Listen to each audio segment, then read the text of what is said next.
ఒక పక్క న్యాయపరంగా పోరాటం చేస్తాం, మరియు పక్క ఉద్యమాలు ద్వారా ప్రజల్లోకి తీసుకెళ్తాం. ఇక్కడ జరుగుతున్న అన్యాయాలను చూస్తున్నాం.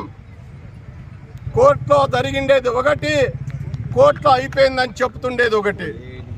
అంటే ఇక్కడ మేధావులు లేరా? ఇక్కడ అధికార ప్రతినిధులు లేరా? మరి ఇక్కడ ప్రజాస్వామ్యం లేదా అనంతపురంలో? కాబట్టి ఇప్పటికైనా దీని వెనుకుండే రాజకీయ ఎమ్మెల్యే గారు తప్పనిసరిగా తప్పుకోవాలి. వాళ్ళకి ఉండేది మంచి పేరుంది. గతంలో నాకు 1990 నుంచి వాళ్ళ కుటుంబంతో పైటాల రవీంద్రతో మాకెంతో సప్త సంబంధాలు ఉండేటివి. మేము విప్లవ సిద్ధాంతాల నుంచి బయటికి వచ్చి ప్రజా ఉద్యమాలు నడుపుతున్న వ్యక్తులం మేము.